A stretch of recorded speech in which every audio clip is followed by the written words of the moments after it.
तवज्जो इधर करें, बोल दें ज़रा थोड़ी सी देर। सुभान अल्लाह। अल्लाह सलामत रखे। सारे फरिश्ते आए, अल्लाहु अकबर। हुजूर की विलादत का वक्त आया। सैयदा आमिना फरमाती फ़खरजा मिन्नी नूर, मेरे जिस्म से नूर निकला। आज बंदे कहते हैं कि क्या करोगे, इतनी कुमकुमियाँ लगाई, एक लाइट से भी काम हो जाता, इतनी सारियाँ क्यों लगाई हैं? तो सुनिए, पूछिए मुहद्दिसीन और मुफस्सिरीन से कि जिस रात हुजूर जलवागर हुए थे, सितारे आमिना के आंगन के करीब आ गए थे। हज़रत आमिना फरमाती मुझे डर लगने लगा कि मेरे आंगन में टूट के ना गिर जाएं। अब कभी रब से पूछा कि ये तो ऊपर भी अच्छे लग रहे थे, नीचे क्यों लगाए गए? आज भी आवाज आ जाएगी कि सुन, हर रात महबूब की विलादत की रात नहीं होती है। अगर आज भी आसमान पे ही रहते, ऊपर ही रहते, तो फिर महबूब की विलादत की रात में और रातों में क्या फर्क रह जाता? फरमाएगा इसलिए हमने सितारे नीचे कर दिए। बातें बहुत सारी हैं, बस इतना सुन लें। फरमाती फ़खरजा मिन्नी नूर, मेरे जिस्म से नूर निकला, मेरे बेटे की विलादत हो गई।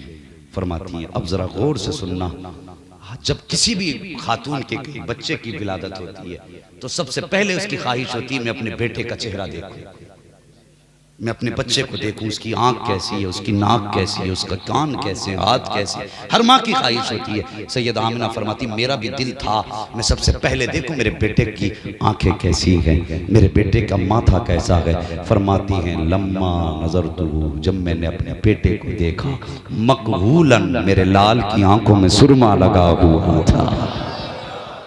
अल्लाहु अकबर। मकहूलन, आंख में सुरमा लगा हुआ है।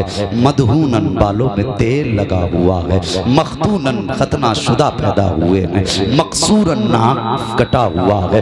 मगसूलन, गुस्ल करके जलवागर हो रहे हैं। मुअत्तरन, बदन से खुशबू आ रही है। फरमाती गाना साजिदा, मैंने बेटे की हालत देखी, क्या देखती हूँ, मेरे लाल ने आते ही सजदे में सर रख दिया है। फरमाती मेरे लाल ने सजदे में सर रखा, मैंने देखा वो होठ हिल रहे हैं जिसके बारे में बरेली के इमाम कह गए हैं, पतली पतली गुले कुछ की पत्तियां, उन लबों की नजाकत पे लाखों सलाम। मुस्तफा के होठ हिल रहे हैं। सैयदा कहती है कान लगा के सुना, मेरा बेटा कह रहा था रब्बे हबली उम्मती, रब्बे हबली उम्मती, या अल्लाह उम्मत का मामला मोहम्मद के हवाले कर देना। ए मेरे मालिक, जब तू हिसाब लेगा उसमें कुछ पापी भी होंगे, खतावार भी होंगे, मालिक वो तुझे हिसाब देने के लायक नहीं होंगे। अगर तू हिसाब देगा तेरे गज़ब के शिकार हो जाएंगे। मेरे मालिक इतना कर देना, उम्मत का हिसाब मोहम्मद के हवाले कर देना।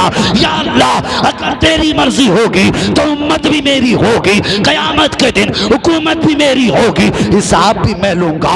रब ने फरमाया था मैं दिल छोटा ना कर, मर्जी तेरी होगी, फैसला मेरा होता जा। जमील कादरी ने कहा था रब्बे हबली उम्मती कहते हुए पैदा हुए। रब ने फरमाया के बख्शा अस्सलातो वस्सलाम। इधर हुजूर जलवागर हुए हैं, हजरत अब्दुल मुत्तलिब काबे का तवाफ कर रहे हैं। फरमाती मैंने देखा अचानक काबा झुक गया, झुक गया, झुक गया। फरमाते मैंने देखा हवा भी ठीक, फिजा भी ठीक, न जलजला न तूफान, मगर हुआ ये क्या हुआ, ये काबा क्यों झुका?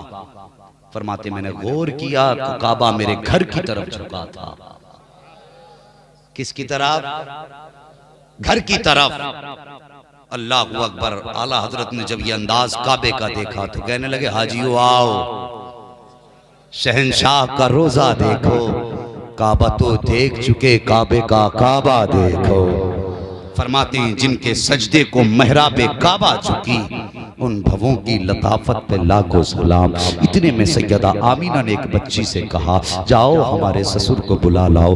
बच्ची तोड़ करके आई है। अल्लाह अकबर। हजरत अब्दुल मुत्तलिब के पास आके कहती है कि आपके घर में बड़ा खूबसूरत बच्चा पैदा हुआ है, आपका पोता पैदा हुआ है। इतना सुनना था। अब्दुल मुत्तलिब कहते हैं मैं तोड़ के घर की तरफ आया, जैसे अपने दरवाजे पे पहुंचा तो एक नौजवान हाथ में तलवार लेके खड़ा था। फरमाते मैंने अंदर जाना चाहा, उसने तलवार बीच में लगा दी, अब्दुल मुत्तलिब अंदर नहीं जा सकते। मैंने कहा क्यों, ये मेरा घर है। कहा होगा घर तुम्हारा लेकिन अंदर नहीं जा सकते। तो आप फरमाते मैंने कहा मुझे नहीं पहचानते, मैं काबे का मुतवल्ली हूँ। हिम्मत कैसे हुई रोकने की? जब इतनी बात कही तो जो तलवार लेके खड़ा था उसने कहा अब्दुल मुत्तलिब ठीक है, आप काबे के मुतवल्ली हैं, घर आपका है, पोता आपका पैदा हुआ है, लेकिन रब का फैसला ये है कि जो बच्चा आया है पहले उसे अर्श वाले देखेंगे, उसके बाद फर्श वाले देखेंगे।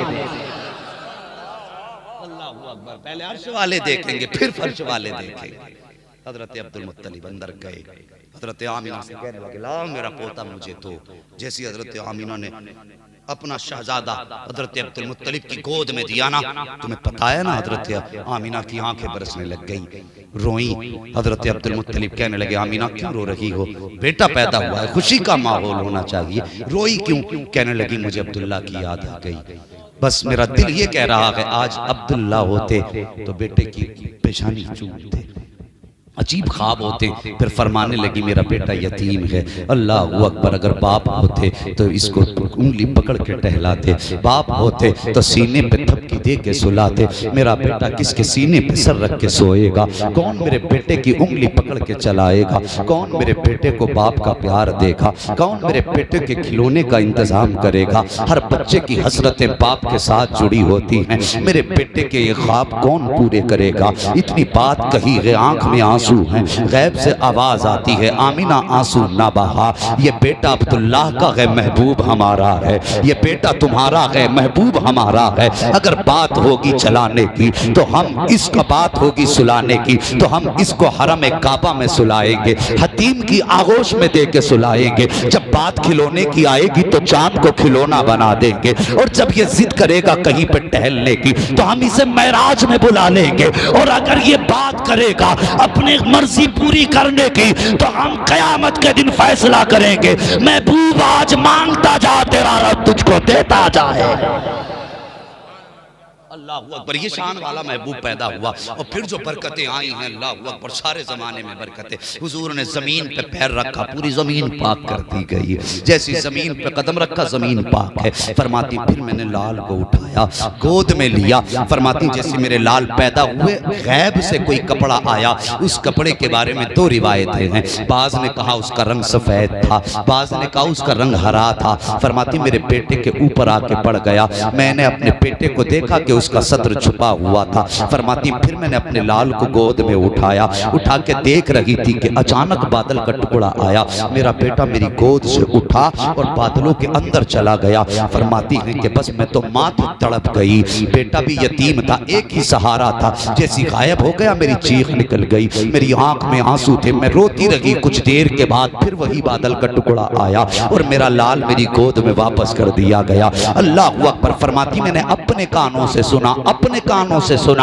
अपने कानों से सुना। फरमाती कोई कह रहा था, किसी आवाज, किसी की आवाज थी, उसने कहा था बताओ इन्हें कहां कहां घुमा के लाए हो? तो किसी ने जवाब दिया था हमने पूरब भी दिखाया है, पश्चिम भी दिखाया है, उत्तर भी दिखाया है, दक्षिण भी दिखाया है। कहा और कहां लेकर के गए? कहा खुश्कोत्तर में लेके गए, पहाड़ों पर में लेकर के गए, सारे समंदरों की सैर करा दी है, हर मखलूक को बता दिया है ये रब का महबूब है, सारे जमाने को बताया है ये रब का महबूब है। फरमाती जब मेरा लाल मेरी गोद में आया तो बदन से पानी के कतरे टपक रहे थे, कोई कह रहा था हमने इसे समंदरों की सैर कराई है। उसके बाद कोई आवाज आई और उसने कहा था मेरे महबूब को आदम की भी खासियतें दे दो, नूह की खासियतें दे दो। किसी ने कहा था जो सारे कमालात सारे नबियों को दिए गए थे वो मेरे महबूब की झोली में डाल दो, मेरे महबूब की झोली में डाल दो। जो तन्हा मेरे महबूब को देख ले उसकी नजरों में सारे नबियों के नजारे समा जाए।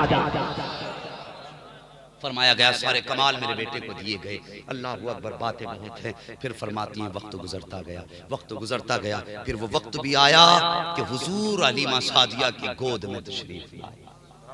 इंशाअल्लाह अब जिंदगी होगी ना तो फिर हजरत हलीमा सादिया से आगे की कहानी और हुजूर की दास्तान सुनाऊंगा। साहिब वो पैदा हुए हैं और उनकी आमद पे जश्न क्यों ना मनाएं जिसने पैदा होते होते कहा था रब्बे हबली उम्मती, रब्बे हबली उम्मती, अल्लाह मेरी उम्मत मेरे हवाले कर दे। और यार लोग कहते हैं हुजूर को 40 साल के बाद नबुव्वत मिली, बस जरा सच बता जिसे पैदा होने के बाद ये पता था कि मेरी उम्मत है,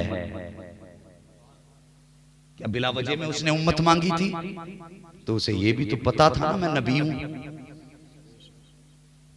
पता था तभी तो कहा था मेरी उम्मत मेरे हवाले कर दे। ये अक्ल के अंधे हैं, इनसे बचिए और अपनी नस्लों को मुस्तफा का इश्क सिखाइए।